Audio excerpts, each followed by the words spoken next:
السلام عليكم ورحمه الله وبركاته. اخواتي حبايبي، يا رب تكونوا بخير. عشاق السنك بادي يقول لي هنا عشان انا النهارده جايب لكم لابتوب غني عن التعريف. اللابتوب ده يا جماعه النوفو سينك باد ال 480. اللابتوب ده بيجي بمعالج كور اي 3 من الجيل الثامن. ناس كتير قوي طلبت مني جيل حديث، ده الجيل الثامن يا جماعه، برامات 8 جيجا دي دي ار 4. اللابتوب المساحه بتاعته 256 اس اس دي، رامات وهارد قابلين للزياده. اللابتوب يا جماعه بيجي بشاشه 14 بوصه، الوان صريحه، فول اتش دي 1920 في 1080. كارت الشاشه اللي عليه يو اتش دي 620 اب تو معاك لغايه 8 جيجا. اللابتوب حالته فوق الممتاز، كانك بتشتري لاب جديد. اللابتوب يا جماعه فيه مدخلين يو اس بي 3 مش 2، وفي مدخل اتش دي ام اي، وفي مدخل بيشحن الشاحن بتاعه تايب سي، الشحن اللي هو السريع، وفي مدخل اتش دي ام اي، وفي مدخل لان، في كل المداخل اللي انت هتحتاجها. اللابتوب يا جماعه بيركب له كارت ميموري ومجهز ان هو يركب له شريحه. اللابتوب حالته زيرو بسم الله ما شاء الله.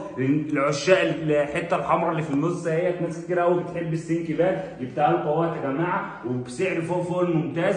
اللابتوب ده هيشتغل معاك وورد اكسل كويس جدا، هيشتغل معاك اوتوكاد، هيشتغل معاك فوتوشوب. اللابتوب ده هيشتغل معاك جرافيك على خفيف. اللابتوب حالته زيرو يا جماعه، موجود منه كميه، ولو موجود شحن لجميع المحافظات. لو انت مهتم اكتب تم وهتسمع سعر ما حصلش. اي لابتوب بيطلع من عندي بايديا، شنطه ماوس وستيكر عربي وكابل باور وشاحن اوريجينال وضمان 3 شهور، اطول ضمان في مصر. شكرا.